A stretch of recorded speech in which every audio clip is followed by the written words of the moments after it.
All right, so nearly 20 years ago, this community first met in an anarchist art gallery in Williamsburg and asked the question, if I had access to X data, I could determine Y. True story. Since then, we have come together around a simple but powerful idea that information is a public good and that when New Yorkers have access to that data, they can shape a better city. 10 years into NYC Open Data Week, we're not just talking about data sets, we're legitimately talking about who has the power, who doesn't have the power, and how technology, policy, and community action can work together to build a more transparent, equitable, and accountable city. Today, we're ending the 10th School of Data and the 10th Open Data Week, though that's technically tomorrow, with leaders from government and civil society, each who played an instrumental role in its current chapter. Each one of these speakers will help define what is next, and they will reflect on how far we've come and where we have fallen short, and what will it take to ensure that the future of data in the city is truly shaped by and for the public. Are you ready to get started? Are you ready to get started? All right. So Councilmember Brewer is going to come in and take us back in time, and then she will hopefully take us into the future. And in the meantime, I'm just going to pop over to Adrian and say, Adrian, can you tell us the story of the very first Open Data Week? Yes, I can. Hi, everybody. Adrian Schmoker. And I vividly remember the first Open Data Week because you prompted it. So if you remember, we were scheming about how to celebrate the 5-year anniversary of New York City's open data law. We're like, oh my goodness, we're coming up on 5 years, what should we do? So we used that as a forcing function to get too many things done, relaunching the website, launching a customer service portal, having all sorts of demands of agencies, I'm sure. Like, this is how we're going to do it, this is how we're going to do it. We should have some sort of event. School of Data was planned. Like, oh, let's, have another event, some sort of thing to celebrate. Oh, there's a third event coming together. Okay, that's interesting. And you and I were catching up, and you had the prompt. You're like, why not just make it a week? Why don't we make a week out of it, like a week thing? It's like, okay, 6 weeks away. Sure. How many events does it take to make it an Open Data Week? That kind of feels like the how many licks to get to the center of the Tootsie Roll Pop. And so we made it a week. I remember getting in touch with the folks at GovLab, Stefan, a few other folks, like private sector folks, the New York Media Lab at the time, and just calling up and saying, hey, we really think we can get people excited about open data. Would you be willing to bring your community and talk to them about what's going on? And everyone said yes. There was a dinner up at a co-working space where they came up with, I think, stories and artistic interpretations of open data. As long as people were talking about open data, they were in. And it happened. And lots of people came. So we did it again and again. And here we are 10 years later. And then, what was it, year 3 or year 2, where the design firm came in and gave us the lovely branding that we have now?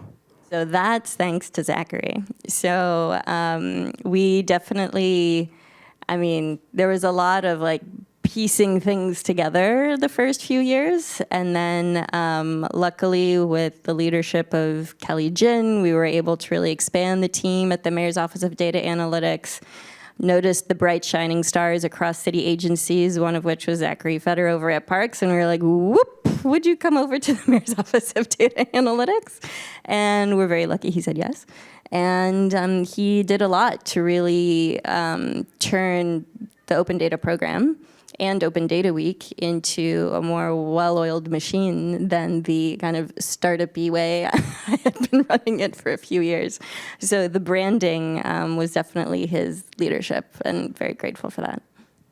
Thank you. All right, well, now I'm going to pose a question to both Martha and Zachary, hopefully before Gail gets here. Can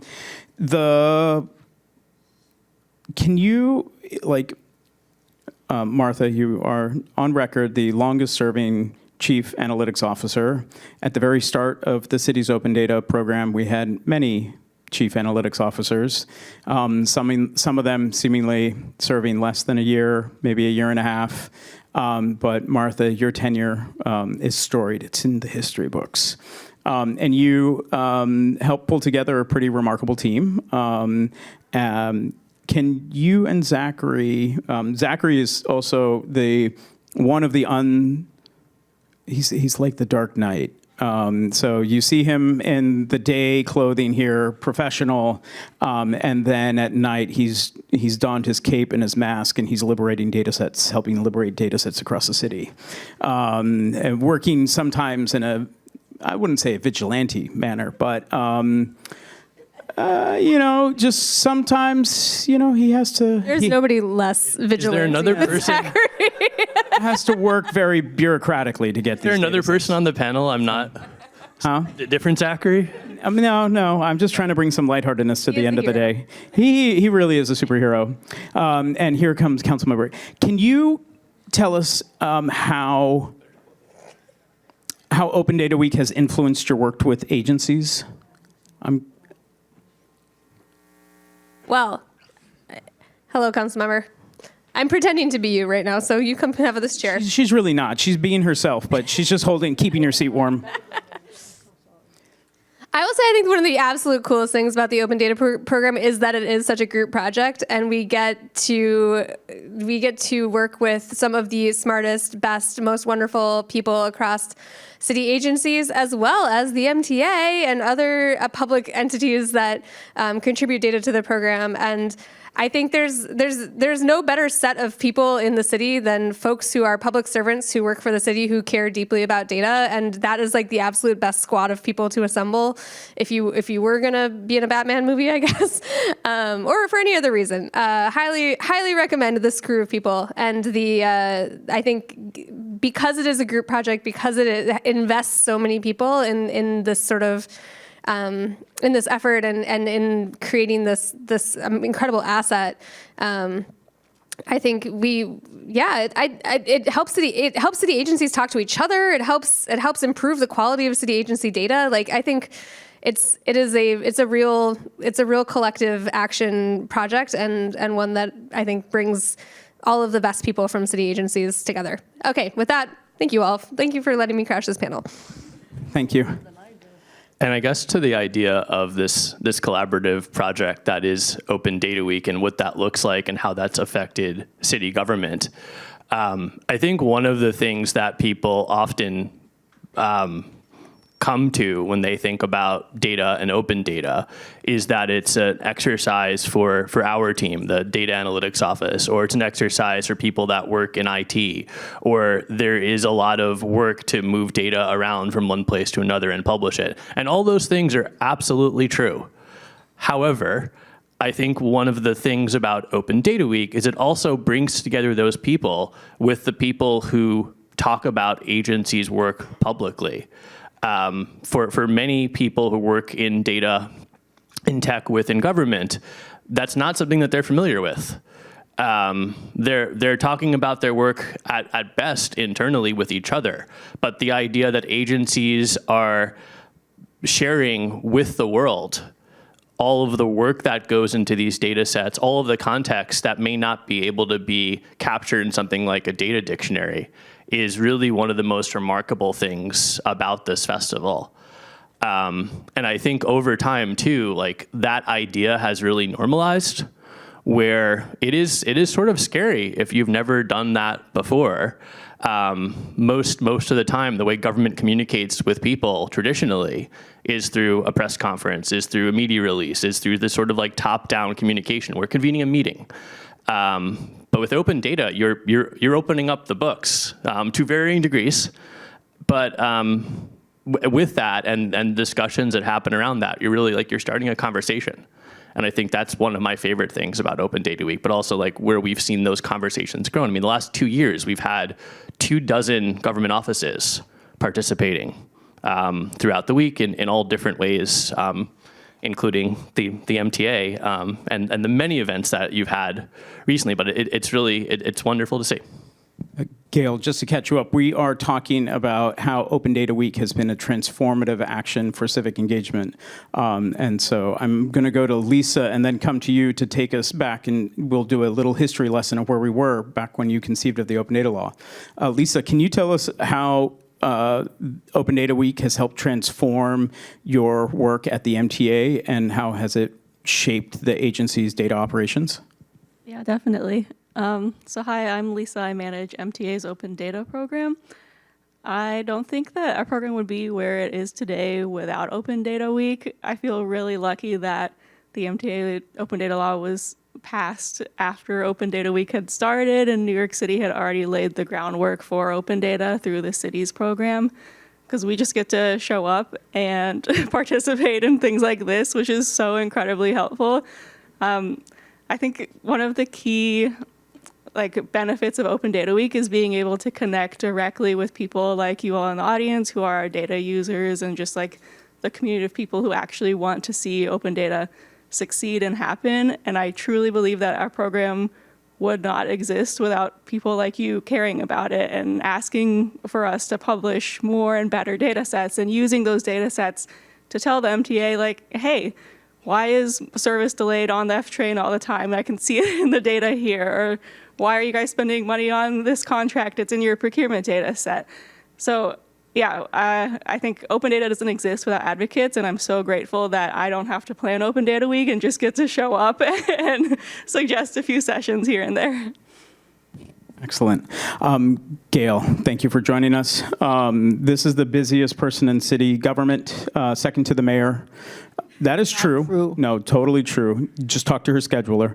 Can you take us back to 2011, and what type of municipal data were you working with as a council member? Well, the bill that Noel and others helped to pass was very much started because of a woman who worked for Clinton, Bill Clinton. And she said that the most important aspect of passing an open data law, and that's why you all are so important, is not just the public, but making sure that the city agencies, those individuals who put the data in, are happy.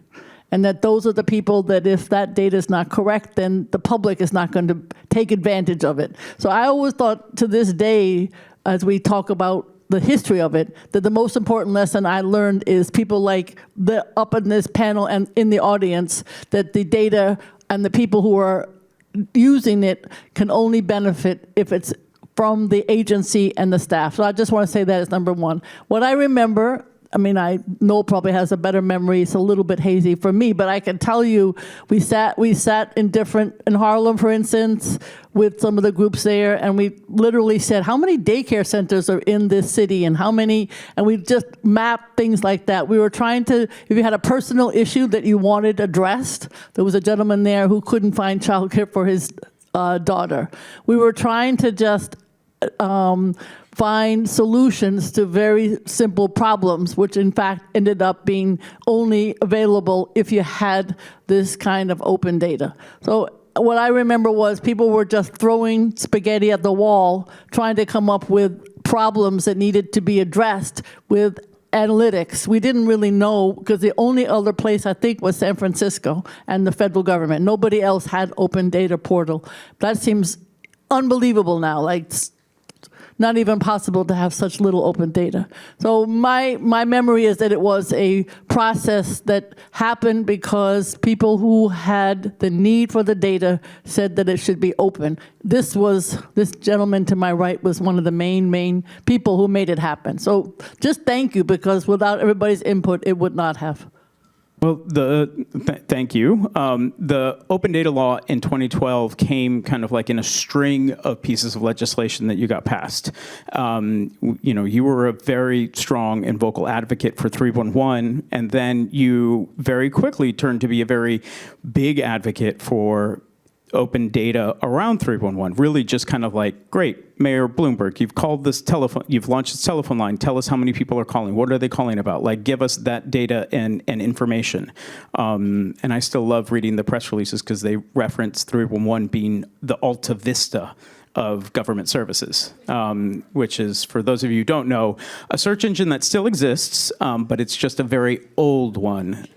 The other thing I want to mention is one agency helped another because the agency didn't know everybody else's open data. And so my first compliment was from the city agencies who said, I didn't know that Department of Social Services had that data. Oh, that could help me. They had no idea. That was my biggest compliment.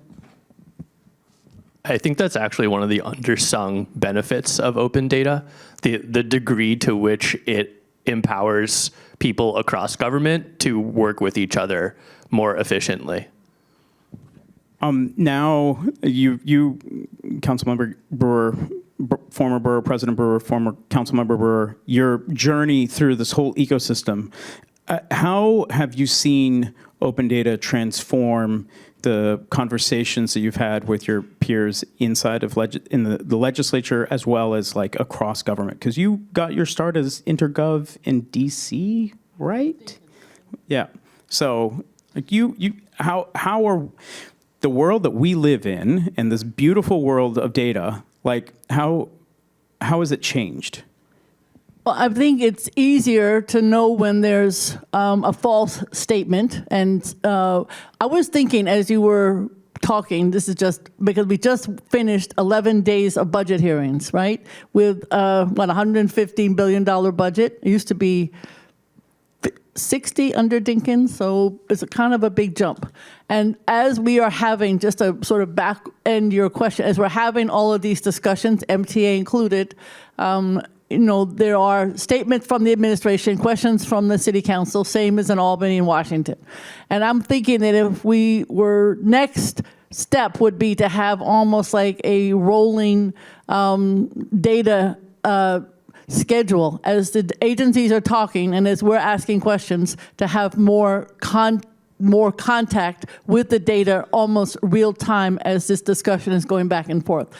It has changed to a certain extent, but I cannot tell you that my colleagues use it enough. I'll be honest with you. And I think that the folks who are here probably do and you do, but it's not something that you every single day, unless we call Beta NYC, talk to the data analytics office and the city council and the mayor's office, all of whom are fantastic.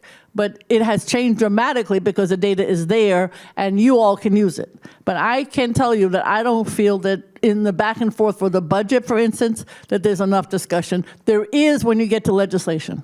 There is much more time to produce it and then to analyze it and then to say, on housing, we need 500,000 units of housing. This is kind of housing we need because we have this many mentally ill, this many people coming out of prison, that kind of stuff.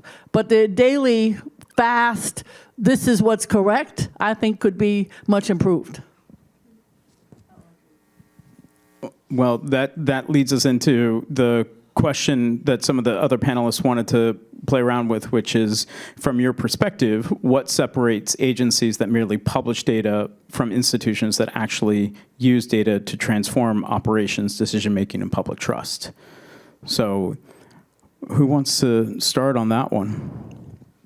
I can start, yeah. I can speak to at least at the MTA, kind of what separates an agency that's publishing data just for compliance versus one that's really using data to make decisions. And I think it's all about the process in which the numbers are created. So what I mean by that is there's definitely parts of the MTA where it can be somebody's job to just create the number, and their job is manually logging into some database, manually extracting the data. Maybe they're going to Excel next, doing like a pivot table and then joining that to something else. And that is their job, is to create this number or this metric that they give to their boss. And I think that's a really outdated way to be using data and doing your work, to be honest. You spend your whole time creating a number rather than like actually understanding what does this number mean? Why is it trending downward or upward? So I think agencies that really trust technology and like use their computers to their best abilities to automate workflows that are creating numbers and then invest their time instead into managing towards that, that's the biggest difference that I see, at least at the MTA.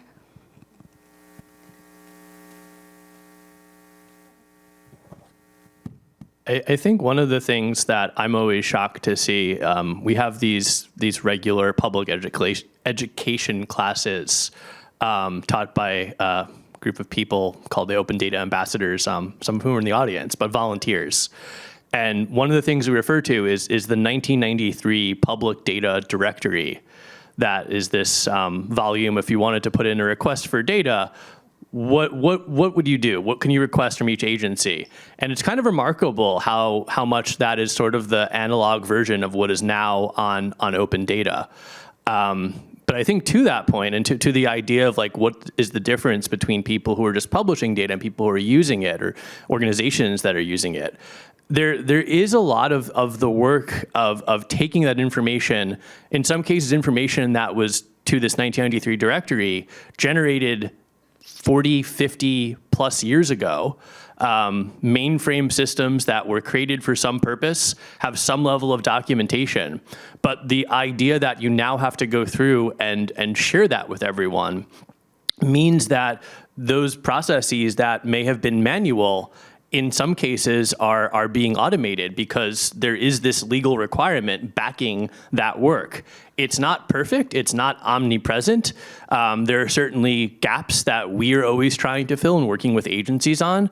But the idea that you have this as sort of this routine thing that is an expectation and actually a requirement means that you are improving the work internally as you are sharing this information publicly. And it sort of becomes this like virtuous cycle of you have this information, you're releasing it, people are asking questions about it, then there's more desire for that. And that benefits, again, as I was saying before, it benefits people internally, but it also benefits those processes and systems in many cases. If I can just add on top of that, I do think I've been out of city government for 6 years, so I can't speak to the current state of things. But at least when I was at the Mayor's Office of Data Analytics and before that at the CTO's office, I think one thing that really stuck out to me, and Lisa, what you were describing really made me think about this, and Zachary, what you were saying earlier about Open Data Week being a different kind of engagement platform for agencies in how you engage with the public, is that with any technology adoption, it's harder in any organization, in any institution, than simply buying the computer or having the spreadsheet you're supposed to use or having like the newest agentic AI like available on your computer. There's a change management and a cultural shift that has to happen to get an entire workforce to learn how to work differently. And not just from a compliance perspective, but from a carrot perspective. You know, the open data law is an extremely powerful stick, and it's been incredibly effective as one. I think I really believe the open data program and ecosystem wouldn't be where it is today without the amazing work of, you know, Gail, Noel, and a lot of other people who really made the open data law a reality. But carrots are important too. You know, at the end of the day, open data is not just data sets on a website. There were humans behind the development of each number on the open data portal. There are the open data coordinators who are this, you know, amazing ecosystem of people for whom working on open data, a few of them, at least when I was there, it was their full-time job, but most people, it was a small percentage of their job. And so how do you encourage those people to not just feel like they're checking a box, but to feel like that 10% of their time is what they want to be doing? And that over the years, they want to be able to convince their boss to let them be an open data coordinator full-time. Because what that means is that you're moving the needle internally on the idea that open data isn't checking a box, but it's how we work, to your point. And so I think just kind of coming a bit full circle to kind of what this entire discussion about is what's exciting to me about where open data is today and where Open Data Week is today is that needle is continuing to push, I believe, is that more and more people are excited about open data. Open data is becoming the norm. There are new technologies, which have been talked about all week, all day today, that are exciting as well. But there's still an open data adoption process, an excitement process, I believe. And so getting back to your original question, Noel, about those who kind of check the box and those who really have embedded open data as part of their workflow, we have to remember to keep getting people excited about working differently. And that requires getting people to be curious. It means keeping people engaged in their work. And that's not a technology problem. I think it's amazing to see. How many of you have applied to be on your community board in here? Or a few, a handful? Good. How many of you have attended a community board meeting? All right. A few more hands. In the last 12 years, Gail, how have the conversations changed at community board meetings to talk about data? It depends on the community board. But for the ones that I know in Manhattan, I would say dramatically, in the sense that they're now trying to figure out more about what is actually in their neighborhood, both so that they can make better budget decisions when they do their district management reports, when they deal with their agencies. Every single month, they're supposed to have all the agencies, from sanitation to police to fire to sanitation, and EMS, all of the Parks Department, and the city's so complicated now. So the issue is whether you're at a district service cabinet or you're trying to figure out, how many, why the ambulances are so slow in your area. Data does come up. I can't tell you that there's enough staffing, to be honest with you, just like there's not enough urban planning or ULURP staffing on the community boards. But what do? They call Beta NYC on a regular basis. And that's a good thing, to be able to have that knowledge that the data is needed. That's what they do know, that they need the data. And whether they use it, back to the same problem sometimes with the agencies, is a different story. But they know that they need it in order to make genuinely intelligent decisions about how to improve services in their neighborhood. I thought it was quite interesting to be looking at this year's group of Open Data Week applications that all reference their relationship to the applicant had a relationship either to their community board, they were a community board member, or that they were seeking to take the data and influence community board decisions because of that relationship. I know that there were one of the lightning talks that was talking about 311 data was going to be, like AI-related tools focused for community boards. And I find that helpful in the sense that we have this bureaucratic process that's supposed to help set up the capital budget, but it is not a very simple workflow. Thinking about the future and where we want to go, actually, before we get to the future, let's talk about some art. Data through design. How many have you gone to the Data through Design art exhibit this year? All right, a good number of people. Why aren't you guys going to the Data through Design? It seems like all the people who went to the Data through Design were sitting over there. Panelists, how many of you have gone to the Data through Design art exhibit in the past? In the past, yeah. In the past? Have we passed? Gail, have you gone? No, I have not. Okay. Well, you have to leave Brooklyn. You have to leave Manhattan. I never leave Manhattan. I can't believe I'm in Queens. I know. I just had to get that into this particular panel as well. So, but one thing that's amazing at this art show is that some of those exhibits, you get to touch data, right? Like you get to have a physical relationship with data. This year, I saw a robot that plants a seed in a vacant lot. So it's pulling the vacant lot data.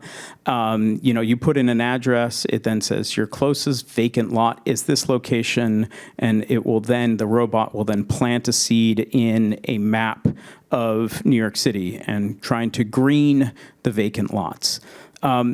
Do the panelists that have gone to Open Data Week, do you have exciting examples of art that you have found that has changed your relationship to data sets? Not all at once. I will say Data by Design is one of my favorite favorite parts of Open Data Week. I just think it's really exciting and really accomplishes the goal, I think, of trying to bring a different community into talking and thinking about data. I think one of my favorites, I feel bad I don't remember the artist's name, and this was years ago, but there was someone who I think analyzed, OkCupid had like an API at one point. He like analyzed all of the OkCupid data and created songs out of them. And so you had this music that was built off of this dating platform data, and it just kind of told the story of, some of these experiences across New York City. And I was like, this is amazing. Like, who equates music with data, And I think now we could all say, yeah, I can think about, Spotify does their annual thing with your stats. So it's maybe more intuitive now, but that's one of my favorites. This year, we actually kicked off Open Data Week with a keynote from Rahul Bhargava, who wrote a book recently called Community Data.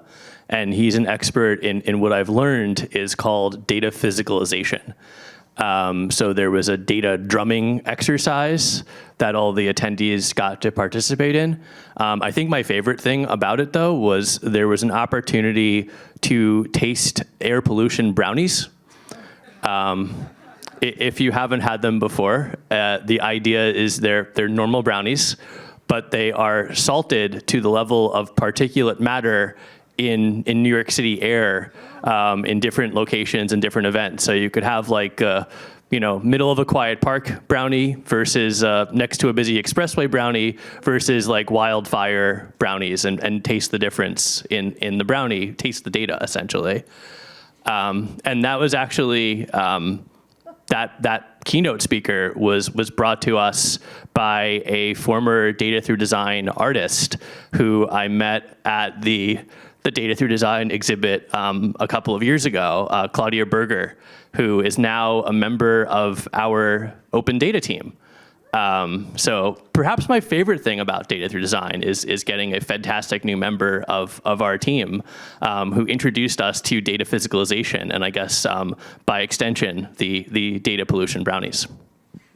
Claudia also Pollution brownies. made an amazing jacket last year. So if you watch the morning introduction of last year's School of Data, you'll see photos of this amazing knitted jacket, which is telling a map and a story of a cyberpunk courier running through New York City at a time when the only thing that they can wear is the data.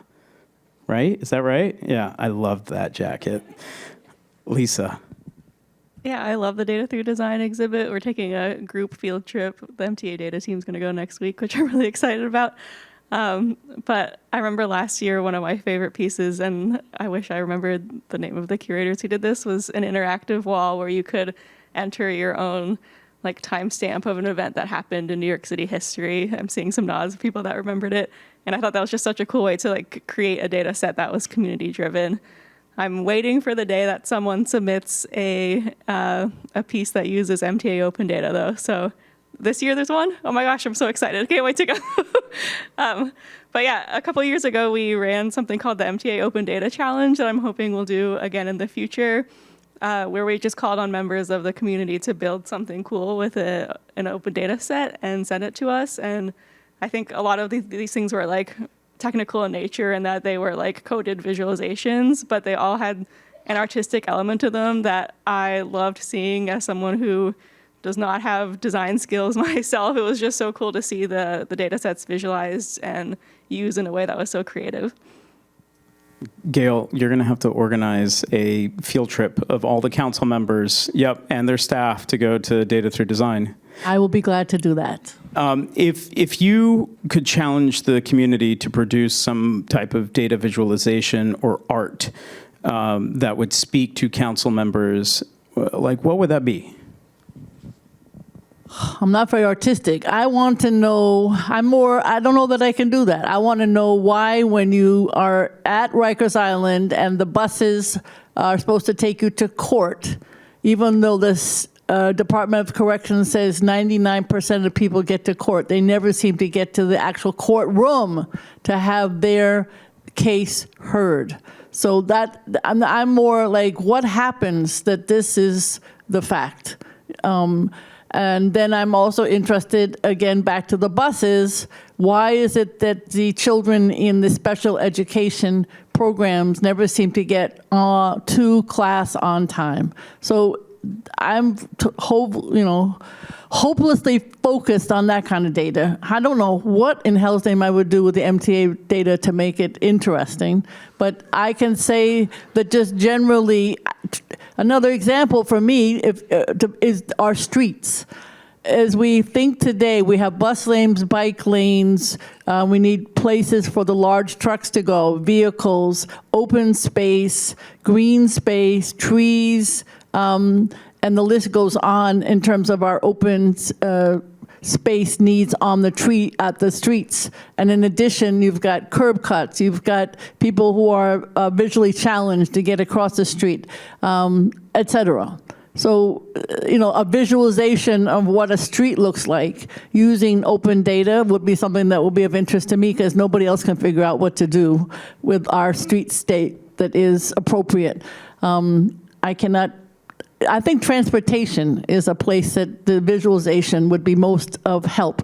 In the past, I always get tons of complaints about housing, and we still do, but transportation has taken over of number one. And I think it's because we're all trying to figure it out, how we can be more succinct and, make sure that everybody gets to go where they need to go on a timely basis. But it's not happening, and I think data would help with that. As we're 20 minutes away from the end of this panel and the end of the 10th School of Data, because tomorrow we're having an Unschool of Data. Hopefully we'll see you there. Do we have community questions? Yes. Okay. So in front of you, there's a little microphone, and if you hit the word speak, you'll be able to, it'll give you a red light on the microphone. So if you have a question, can you just do that so that way I can scan the audience and see who, so there's one, there's two. All right, great. So we've got these three people that are all sitting next to each other. We're gonna start, the one with the pink water bottle. Thanks for commenting on my water bottle. Thank you all for your time. This is very interesting. This is my first School of Data, so it's been cool to be here. I started working in data visualization about 1.5 years ago here in the city. I have a couple questions. The first one is, after hosting Open Data Week for 10 years, what does success mean to you? I've heard a couple of things in this hour about success, like, of course, attendance, applications, agencies talking to each other. That's all very interesting. I'm curious, what else does success mean to you when you think about, is this year's Open Data Week successful? The other question I have is, a lot of things have happened in the last 10 years in the world. It's been a very momentous time in life. How has things like applications to the Open Data Week, like what have been some trends you've seen over the last 10 years? I'm curious to hear about that too. Thank you. Well, this is some fun stuff. So success, the panel that we've had on AI and the digital equity panel both had questions and commentary alluding to, look at this amazing ecosystem that we've developed here around open data.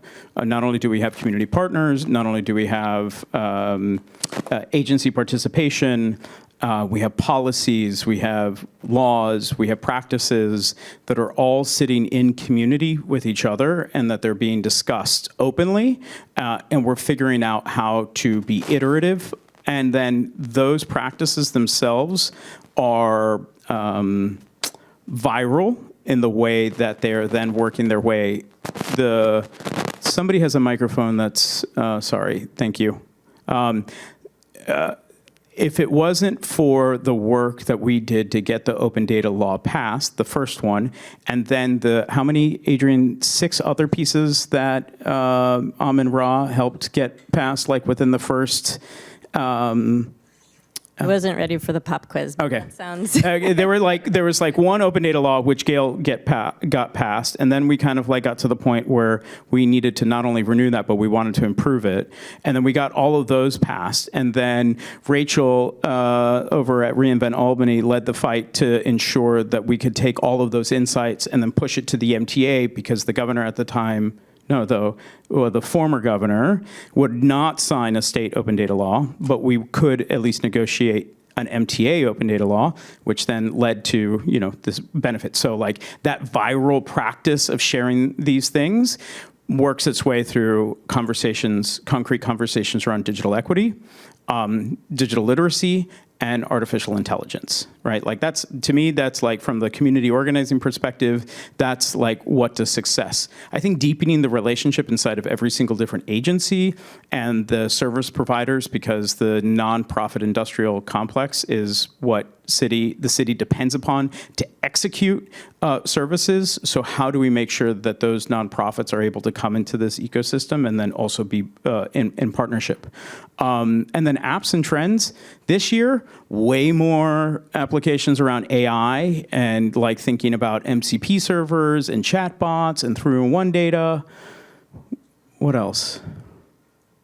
I think that's I mean, this year is definitely, last year too, to some degree, lot of AI, both in the events themselves, which is largely fantastic, but also in some of the applications, which some of those could have used some more human review. I think we were fortunate to have almost 300 applications this year. Almost all of them were, again, written by human beings, but definitely not all of them. So I think as far as like other trends over time, I mean, a few years ago we had like blockchain and NFT was the thing. I don't think AI is going that way, but we've definitely sort of been like responding to trends in technology and data over the years. And I think to that point though, one of the things I always talk about is like, have we broken containment essentially, where through data, through design, we have this wonderful group of data visualization experts, cartographers, artists who are now part of this community. And through Open Data Week and School of Data, we have a lot of people who are data professionals or just people who are really interested in data in all sorts of ways, sort of inherently as its own thing. But I think the question I always have is, especially for a program that has talked about open data being for every New Yorker, like what does that look like? And how do we get more people who maybe don't care about the data, but care deeply about their neighborhood or about New York City to be participating in this community? And there's a whole bunch of ways that we've tried to do that. This year we had a film series. We've continued to, as I was talking about before, expand the ways that we approach people with data. There was a embroidery event earlier in the week. There was a weaving event. Thank you. Just yesterday, we've had events in parks, like bringing data to people, but not necessarily leading with the idea that it's data and it's open. Like there's other ways that people are deeply interested in these questions that data brings with it. I would also, just in reflecting over the last 10 years and just to commend the work of the teams at, I keep wanting to say the Mayor's Office of Data Analytics, Office of Technology. It's ODA now. They dropped the M. It's just ODA. And at Beta NYC and the Open Data coordinators and this broader community is that Open Data Week has survived a pandemic and 3 administration changes. So to me, that's also a signal of success, is that, as someone, as a person who kind of helped get Open Data Week going back in the day, to see it continuing just absolutely extracted from it for years now is amazing. I mean, I was telling team over there, like Oliver, that I was dropping my son off at daycare and saw Open Data Week advertised on a link NYC, and I was so excited. I stopped pushing the stroller and took a photo. I was just thrilled. So I think there's this the fact that Open Data Week not only has survived like these very real challenges of administration changes and a pandemic and a lot of other things many of us probably don't know about that happens behind the scenes. I mean, I remember having Open Data Week battles that happened to keep it going and to keep events going. That to me is a huge sign of success too. I mean, the first challenge was Superstorm Sandy. Like when the law was passed, we all celebrated it. We stood on the steps of City Hall 1 year later. It was a very cold March. I remember it. All the good government groups were, hey, congratulations.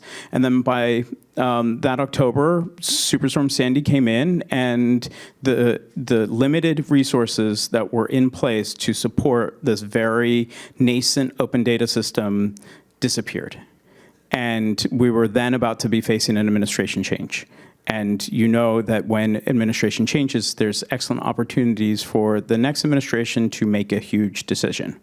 And so that was like the first big test. And we were so thankful that a CTO's office was created and that they were allied with this weird mayor's office of data analytics, and kind of like there was already a legacy, and we were doing the branding of it. All right, we got a few other questions here. We had the one with the green water bottle, the plastic water bottle, and then what type of water bottle do you got over there? A blue water bottle. Okay, great. Hi, can you hear me okay? This is actually possibly a perfect seg to that last point you made. Just reflecting back on the history of open data in New York, I think it's so easy to lose sight of those bits of history that made this possible. Sorry, is this better? Yeah. And so I guess I wanted to ask, what did it actually take to get the 2012 open data law passed? If you're someone that doesn't know much about, open data in New York, all you see is that Mayor Bloomberg signed this law into being. If you know a little bit more, you know that Councilmember Brewer and Beta NYC and reInvent Albany played crucial roles. But I'm curious, as people that were insiders, at the front lines of this project, what were the sort of major challenges that you guys faced, and what did it actually take? Who were the people that may not always get recognized that made this possible? Thanks. I mean, I have to say it was a woman who, as I indicated, was working for Bill Clinton as his CTO, and then moved to New York. And I know she had her son with her, and he was always screaming and yelling at coffee shops, which is where we met. That's what I can remember. He's now all grown up. And the reason I think of all that, it really took her. And then the Bloomberg, we thought, would be very supportive, Mr. Tech, right? But it wasn't a slam dunk. It took a lot of the good government groups, thank you, Rachel, and others, to make it clear that it would be useful in government. And so it wasn't much more, it took a while because it's never been done before, but it wasn't much more complicated than that. The issue was the police department. They did not want to participate in the, it took us a couple of years, I think, to get the police, and even then it's still, I think it's still the 7 main categories, and people want other kinds of data. So it took the agency signing on, and it took the commissioner at that moment. Was that Sal at that point? I can't, who? Anyway, it was a blonde-haired do-it commissioner. One who was in Florida. Yes, Carol. Yeah, Carol Post. Carol Post. It took her input as the commissioner of Do-It at the time. She's now teaching at the University of Florida. She helped a lot. So it was his agency, nonprofit, good government groups, Beta NYC, that kind of thing. And this person who was very instrumental. That's what it was. So it wasn't much more complicated than that. It just had never been done. I remember, I forget where we had an unconference, but you showed up, Carol showed up, John Caney showed up, Rachel showed up, Alex showed up. Like a few of us we took over a room and we sat in this classroom and we're like, we want to talk about a city's open data law, and like, what are the issues that we need to address within the open data law? And we just kind of it was almost like a hearing, but it was a casual conversation of like, how do we navigate and make this happen? The city law office didn't want to do it. At this time period, NYPD considered subway entrances to be delicate data.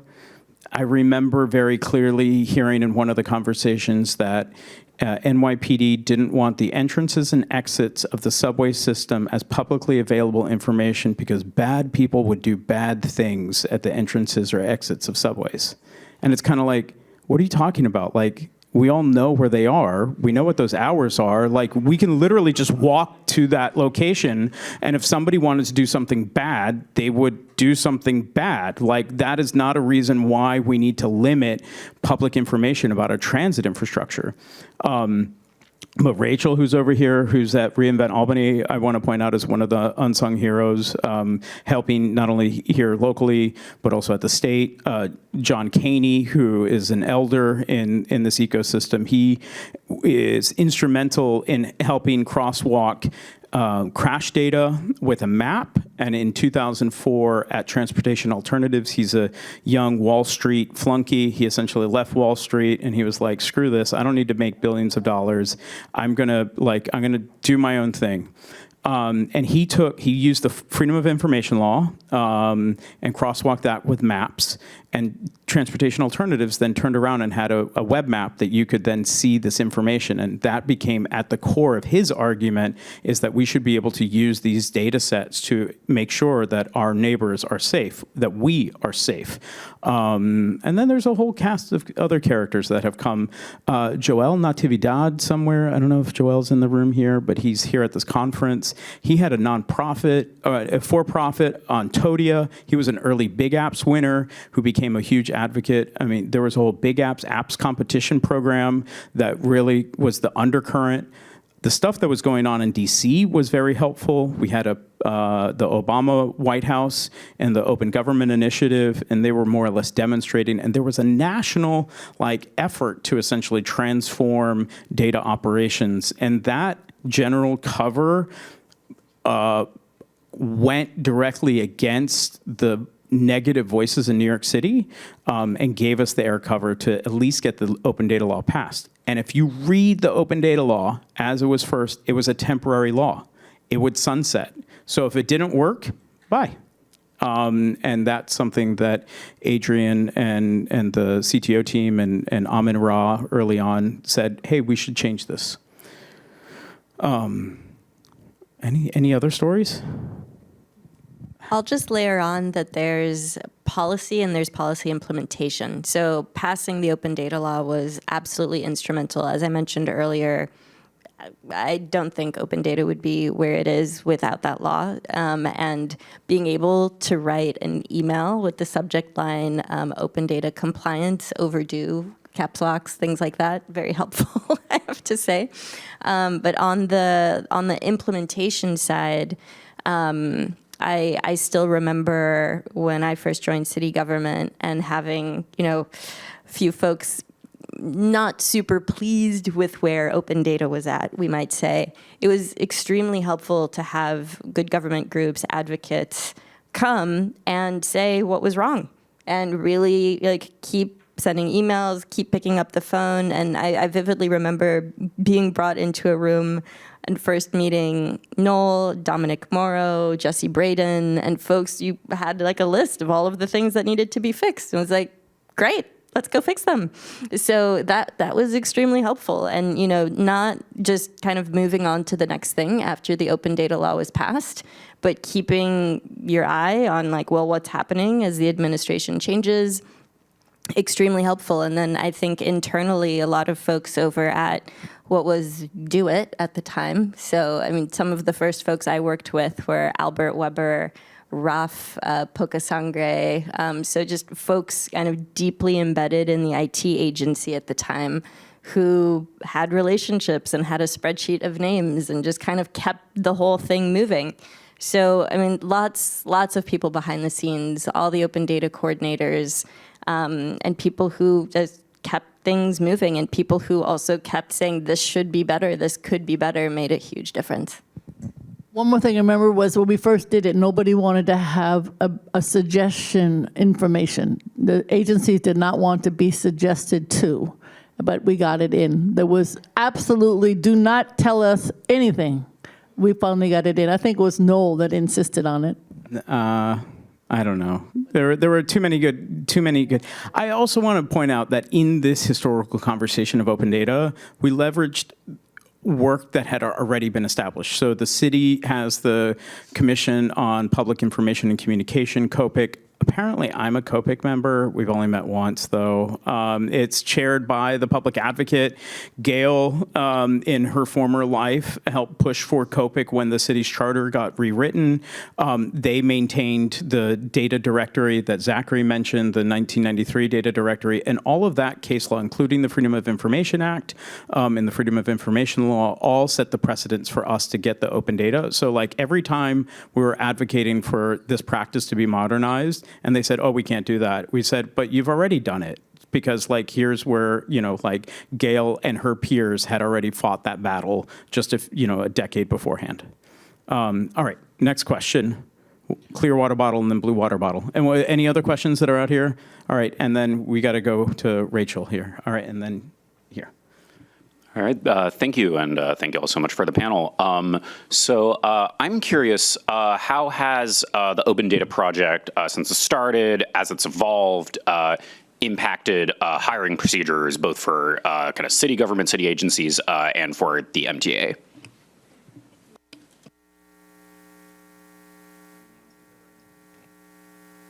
I could say, at least for the MTA, I feel like open data has been a really helpful recruiting tool for us. We've definitely been able to use it to get better analysts and people who are excited to work at the MTA. We had board week this week, and one of our board members made a comment about like a fear of open data is that there's going to be kids in their basement who are 15 years old looking at data and making wrong conclusions. And I'm like, that's exactly what we want. Is I want that kid in the basement working with MTA data and then coming to work with us. So yeah, I think it's been super positive in that aspect. I don't know if that's quite what you were asking, but in terms of recruiting good people who are excited to work here, it's been great.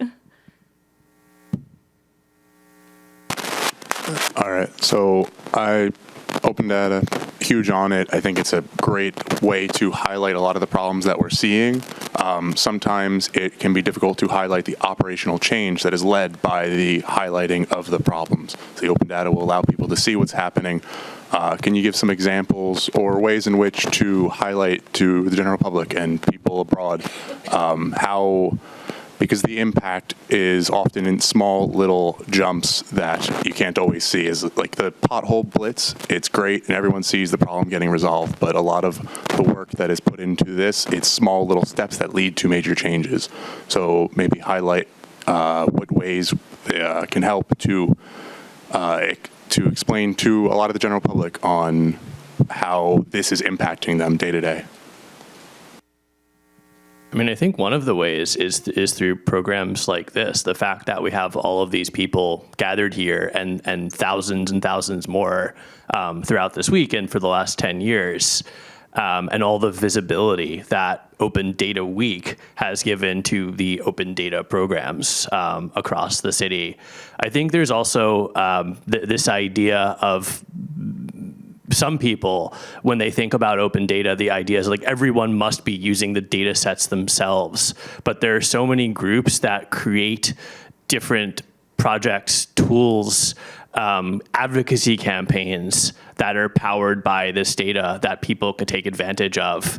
And the work that goes into that and the attention those garner is another way of just underscoring the importance of this public information. I think one of the most salient examples for me is always around like housing and real estate, where you have everyone from real estate developers, landlords, construction unions, tenant advocates using the same data sets essentially to each advance their particular positions. But the fact that we have this common reservoir of information about the city that's shared across all of these interests is really remarkable. From a civil liberties perspective, all the lawyers who came into the room were able to leverage the data that was being published on the Open Data Portal to not necessarily fight for FOIL access, because stop, question, frisk data was just very plainly available. Like, you can see that the police department was disproportionately targeting black and brown bodies in those historically lower income neighborhoods time and time again, even after they were forced to be transparent.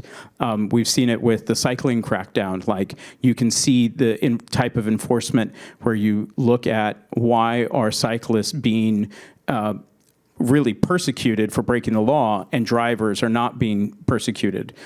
In some of the other stories, the work that Gail and her team did around getting City Bike rollout. City Bike has to be transparent about the maintenance data that's on there. Now, it's not open data law, but they have to be reporting out. And very early on, we could see after Hurricane Sandy that a number of bikes were not being put back into the system, and Streets blog would essentially be on the beat, and then that would be taken up to like the New York Post as like, look at the crazy thing that these bikers are like asking us to have out on the street, and they're not even out there. And then it gets picked up by the New York Times, and then next thing you know, there's a city council hearing because it's in the New York Times, an actual legitimate news organization, and then City Bike is then forced to address the issue. And so if you listen to Hellgate, if you listen to FAQ NYC, if you read Gothamist, WNYC, like if you follow the news stories, you hear the journalists talking about the issues, and they're talking about data, and those data sets that they're talking about and the issues that they're literally painting the picture of the issues inside of the city are all up on the open data portal. I wish that they would just say, thank you, Gail Brewer, for passing the city's open data law. I just want to say one more thing about the history, which is one other way we did it was that at that time, the real estate industry always seemed to get data where the public and the community did not. And so we were able to say, listen, the rest of the world needs to have this data for free because the real estate gets it for free, and then they sell it to their constituency. And that seemed totally wrong. Tenants and anybody else didn't have. So that was another, to answer your question, how did you get it passed, was another way to do it. Now today, 2026, we have a little budget crisis. And so people are calling me and saying, Gail, another way to raise revenue is to take the data that's free, make it more understandable for the public, and sell it. So I'm just letting you know whether that's right or wrong, but that's another aspect of what's being discussed. Senator Gutierrez mentioned that in her opening remarks, that they're doing the same thing at the state. They're saying, let's privatize the data. And the irony is that's where we stood when we got the open data law passed. Pluto, how many of you have used Pluto, the data set Pluto? All right, good. It's not just a planet, and yes, it still is a planet. It's a really cool data set. The city's open data law was really targeted to liberate Pluto from the real estate industry. And I'm going to give the last question to Rachel over here. Apologies for a request in the form of a question, but it is my job as an advocate. Wouldn't it be great if the city council held an oversight hearing on open data now that we have a new mayor to see exactly what their plans are for this transformative, amazing program? Wouldn't it be great, Gail? We will do that, Rachel. But can I add, yes, can we also just figure out how to make sure that the yoke of open data liberation isn't resting on the amazing open data team, but instead on the commissioners that should be responsible for liberating the data? So yeah, we can move to GovOps instead of the technology committee. Do a joint hearing. Yeah. We'll do a joint hearing. I think just this came up. I think Councilmember Brewer, you were saying this when we first started, talking about the idea of having data being part of the hearings, not just for open data, but across everything that the city council touches. And while I'm always happy to talk about open data and the work we're doing and the plans that we have, I think the question is always with these 3,000 data sets, each of them comes from a city agency that has some process that data represents. And having that be something where there's more discussions, I think is always incredibly helpful as well. With that, we are over time. Very brief. Wait, hold on. But I'm just going to say, Lisa, thank you. Adrian, thank you. Zachary, thank you. Gail, thank you. Martha, thank you. Thank you all for attending. There's the party hat. There's actually a really funny photo from back in the day. When do we need to take this photo? Now? Okay. You see the man with the funny hat in the back? That's Duncan. He's one of the two that has helped put this whole thing together. So thank you, Duncan. Now Zachary has a very special announcement. Yeah, I don't have a funny hat yet, but I do have a prop. And for those of you who were here for the keynote this morning, I'm sorry that this may seem very familiar, but I know one person who was not here for that keynote this morning, but was here and was without this person, we would not have Open Data Week. And if there's a way to honor a day that was the passage of the city's open data law by having a week, then we can certainly honor a week with thank you. That's amazing, emceeing thank you. With a day. I'm going to read this out because it's really cool. Whereas meaningful government accountability and transparency are prerequisites to an administration that truly delivers for residents of the 5 boroughs. To accomplish this goal, it is crucial that all New Yorkers be empowered with the knowledge and skills to use data sets for gaining access to and properly utilizing information on everything from traffic conditions, restaurant inspections, and crime statistics to trees planted, snow plowed, and streets paved. That is why the Mayor's Office of Data Analytics and Beta NYC, a civic organization dedicated to improving lives through civic design, data, and technology, partnered in 2017 to co-found the New York City Open Data Week Festival in celebration of the passage of 2012's Open Data Law.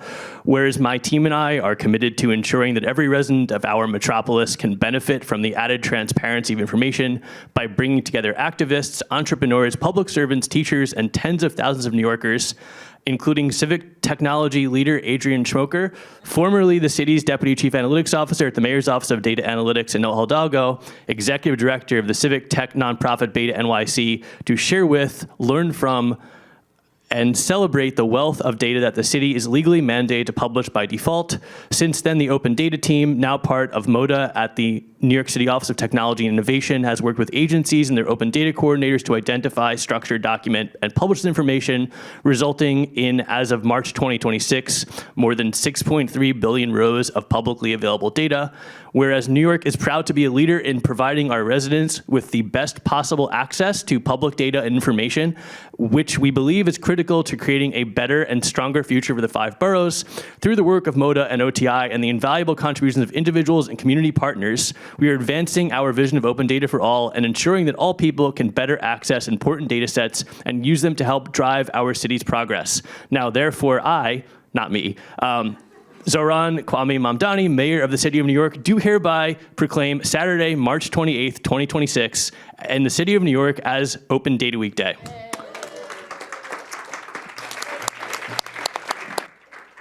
Thank you, Adrian, and thank you, Noel, for bringing all of us together for the last 10 years. No problem. Thank you for attending. Thank you for being dedicated civil servants and community members. I want to give a huge thanks again to our ASL interpreters who are going to go ice their hands. We are now ending the day, and I'm giving the microphone back to Martha. Thank you for those who've been joining us via the live stream. Very sorry that you're not going to be able to join us for this next part, which is let's go party and celebrate 10 years. Woo!